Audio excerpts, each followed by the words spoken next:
오늘 하나님의 말씀 요한복음 16장 25절과 28절입니다. 제가 읽습니다. 이것을 비유로 너희에게 일렀거니와 때가 이르면 다시는 비유로 너희에게 이르지 않고 아버지에 대한 것을 밝히 이르리라. 내가 아버지에게서 나와 세상에 왔고 다시 세상을 떠나 아버지께로 가노라 하시니. 아멘. 하나님께서는 예수 그리스도를 통해서 하나님을 알고 예수 그리스도를 통해서 하나님의 뜻을 이루는 삶을 살게 하셨습니다. 그리고 그 예수님께 감사하고 사랑하며 살 수 있도록 성령 하나님을 우리에게 보내주셨어요. 우리는 예수님으로 인해서 생명을 얻은 사람들이기 때문에 예수님 없이는 아무것도 할 수가 없는 사람들입니다. 그래서 하나님께서는 가장 안전하고 가장 확실한 방법으로 하나님의 아들 예수 그리스도를 아예 우리와 함께 살도록 내어주신 거예요. 그렇기 때문에 구원받은 하나님의 자녀들은 나의 부족함과 연약함이 하나님의 뜻을 이루고 하나님의 자녀답게 살아가는 데 있어서 어떤 걸림돌도 될 수 없다. 이것을 늘 생각해야 됩니다. 이것이 바로 믿음으로 사는 거예요. 하나님께서 나를 사랑하신다. 하나님께서 나의 연약함과 부족함을 잘 아시고 예수 그리스도를 나에게 보내주셨다. 나는 부족하고 연약해서 아무것도 할 수 없지만 나와 함께 하시는 예수님으로 인해서 하나님이 기뻐하시는 것이라면 나는 무엇이든지 할 수 있다. 이것을 믿는 믿음으로 사는 겁니다. 그래서 하나님께서 예수 그리스도를 우리에게 보내주신 것이 우리에게는 가장 소중한 것이 되어야 되고요. 또 이것을 우리는 늘 감사하는 마음으로 주님과 함께 살아야 하는 거예요. 이 마음이 우리에게 있다면 하나님과 우리는 하나가 되는 겁니다. 하나님께서는 이렇게 우리가 하나님과 함께 살기를 바라세요. 앞으로 예수님의 제자들은 이것을 전해야 되는데 제자들이 이것을 제대로 알지 못하면 전할 수가 없는 거죠. 알지 못하는 것을 어떻게 자신 있게 정확하게 전할 수 있겠습니까? 그래서 성령 하나님을 제자들에게 주시는 겁니다. 성령 하나님은 영이시기 때문에 우리의 영을 통해서 우리의 생각과 마음을 자유롭게 만지시고 바꾸시고 사용하실 수 있거든요. 구원받은 하나님의 자녀들은 이 성령의 만지심을 받기 때문에 예전의 나와는 완전히 다른 사람으로 새롭게 바뀐 겁니다. 그렇다면 내가 지금 어떤 사람이 되었는지, 내 안에 어떤 일이 생기고 나에게 어떤 지혜와 능력이 생겼는지를 알아야 우리가 새로운 삶을 살 수 있잖아요. 오늘 말씀은요, 성령께서 만지는 사람은 이런 사람이라고 가르쳐 주고 계십니다. 오늘 본문 25절을 보겠습니다. 이것을 비유로 너희에게 일렀거니와 때가 이르면 다시는 비유로 너희에게 이르지 않고 아버지에 대한 것을 밝히 이르리라. 성령을 선물로 받지 않으면 하나님께서 직접 나타나셔서 구원의 삶에 대해서 낱낱이 다 가르쳐 주셔도요, 우리는 이해하지 못해요. 하늘의 것, 하나님의 것은 하나님의 영을 받아들이지 않고서는 절대로 깨달을 수가 없거든요. 그래서 예수님께서 우리 형편에 맞춰서 알기 쉽게 설명해 주신 방법이 바로 비유의 말씀이었죠. 그런데 이제 성령께서 우리 안에 오시면 달라진다는 겁니다. 꽉 막혀 있던 우리의 생각과 마음을 성령께서 만지셔서 태초에 하나님께서 세상을 창조하신 일부터 예수님께서 다시 오시는 모든 일들이 다 믿어지게 됩니다. 말씀하시는 대로 그렇구나 이해하고요. 예수님이 이래서 십자가에 달리신 거구나. 예수님께서 이래서 이 말씀을 주신 거구나. 알아줘요. 예수님이 십자가에 달려 죽으신 것이 바로 나의 죄 때문이라는 사실까지 깨닫게 되고요. 예수님의 십자가의 사랑을 헤아리게 됩니다. 그래서 우리가 그 죽으심에 애통해하고 또 감사하고 그 사랑을 놓지 못하게 되잖아요.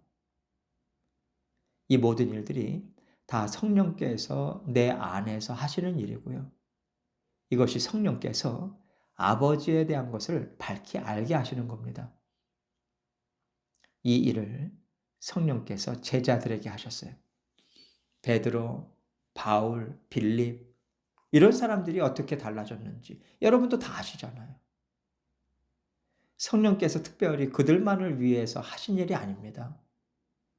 우리 안에도 이미 똑같은 지혜와 똑같은 능력을 갖고 계신 분이 우리와 함께 일하실 준비를 이미 다 하셨어요. 사람의 지혜와 능력을 뛰어넘는 예수 그리스도의 충만하심이 각 사람에게 역사하시는데 그 일의 시작이 바로 부르심입니다. 한 사람 한 사람을 하나님의 자녀이자 거룩한 성도이자 예수 그리스도의 제자로 부르셔서 주님의 몸을 이루는 지체가 되게 하신 거예요. 예수님은 어떤 지체로 일할 것인가? 어떻게 예수 그리스도의 몸에 붙어서 하나님의 뜻을 이룰 것인가? 우리 각자에게 다 주셨습니다. 그것이 모든 성도들에게 주시는 기름 부으심이고요. 주의 몸된 교회를 섬기는 데 있어서 역할이기도 하고 은사기도 해요. 그래서 우리는 우리 각자가 다 이런 사람이 되었다는 것을 받아들이고 하나님께서 우리에게 이 땅에서 생명을 주신 기간 동안 열심히 살아내야 하는 겁니다. 이것이 그리스도의 몸에 붙어 있는 지체의 삶인 거예요. 이것을 예수님께서는 28절을 통해서 말씀해 주고 계십니다. 내가 아버지에게서 나와 세상에 왔고 다시 세상을 떠나 아버지께로 가노라 하시니 예수님께서요 이렇게 사셨던 겁니다. 아버지와 함께 계시던 예수님께서는 온 인류를 구원하라는 아버지의 뜻을 이루기 위해서 보내심을 받으셨고 이 땅에 계시는 동안 하셔야 되는 일이 있으셨어요. 우리와 똑같은 육신을 입고 이 땅에 오셔서 하나님께서 메시아에 대해서 증거하신 일들을 하나하나 다 순종하시면서 이루어 가시는 것이 예수님이 받은 사명이었습니다. 그 사명을 다 감당하시자 하나님께서요, 잘했다. 이제 내 우편에서 나와 함께 내 뜻을 힘있게 이루어 가자. 이렇게 예수 그리스도를 다시 불러가셨어요. 하나님께서 우리를 빚으시고 이 땅에 살게 하셨을 때는요. 우리 각자를 위한 하나님의 계획하심이 다 있으셨습니다. 서로 관심이 가는 데가 다 다르고요. 하나님께서 맡겨주신 재능도 다 다르고요. 또 이 세상에서 경험하여 아는 지식들도 다 다르게 하셨어요. 이것이 하나님의 뜻입니다. 그리고 예수님을 만나게 하셔서 성령을 통해서 비로소 하나님께서 우리에게 기대하시고 맡겨주시는 사명과 역할들을 발견하게 하시는 거죠. 이렇게 해서 우리는 주님의 몸을 이루고 각 지체로서의 역할을 감당하는 거예요. 하나님께서 우리에게 맡겨주신 역할이 있고 사명이 있다는 것은 내가 하나님께 속한 사람이라는 어마어마한 뜻이 담겨 있는 거고요. 이 땅에서 사는 동안 육신에 매이지 않고 세상에 속하지 않고 하나님의 영으로 살아가게 하는 중요한 통로입니다. 그래서 사명과 역할을 감당하는 삶은요. 예수님께 속한 사람이 되었으니까 당연하고 자연스러운 것으로 우리가 생각해야 되는 거예요. 이 마음을 가지고 하루하루를 예수 그리스도의 가르치심을 따라서 살아가고 또 맡겨주신 사명과 역할에 충실하고자 살아가는 것이 바로 하나님이 기뻐하시는 삶인데 나에게 주신 지체로서의 역할이 뭔지를 알아야 하나님께서 미리 준비하신 것들도 잘 사용할 수 있고요. 감당하면서도 지치지 않고 즐거워할 수 있지 않겠습니까? 그렇기 때문에 우리 안에 계신 성령께서 이것을 계속해서 우리에게 알려주시는 건데 우리가 관심도 갖고 있지 않고 세상의 가치관으로 우리 자신을 보고 우리의 역할을 스스로 정한다면요. 우리 자신도 힘들고요. 주님의 몸에도 어려움을 주게 됩니다. 그래서 성령께서 알려주시는 것에 우리는 관심을 가져야 돼요. 그러면 내 안에 계신 성령께서 다 불러일으켜 주십니다. 이것을 최대한 성령 하나님께 구하고 누리면서 사용했던 사람들이 바로 예수님의 제자들인 거예요. 예수님은요, 너무 높은 분이시니까, 하나님의 아들이시니까 우리가 쫓아갈 수 없다고 하실까 봐. 하나님께서는 우리와 똑같은 사람들을 제자로 세우신 거예요. 예수님의 제자들을 모델로 삼아서, 우리가 거기까지 살 수 있는 거구나. 주님께서 거기까지 원하시는 거구나. 위로받고 힘을 내서 쫓아가게 하시는 거예요.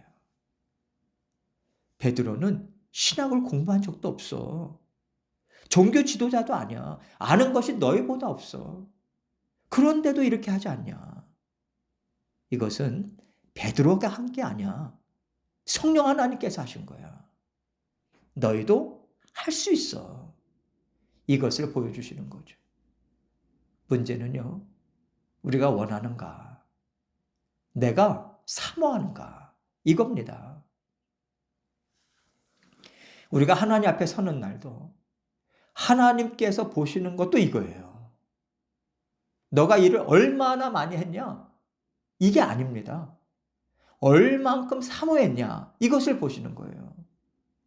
사모한 만큼 감당할 수 있으니까요. 하나님께 올려드릴 열매가 무엇인지, 얼만큼 사모하고, 얼만큼 찾고 구하고 두드리면서 살았는가. 이것이 바로 하나님 앞에 올려드릴 열매입니다. 이 열매 많이 준비하셔서 하나님께 기쁨이 되고요. 이 땅에서의 삶에도 나 자신을 뛰어넘는 풍성한 삶을 경험하시는 저와 여러분이 되시기를 주님의 이름으로 축원합니다.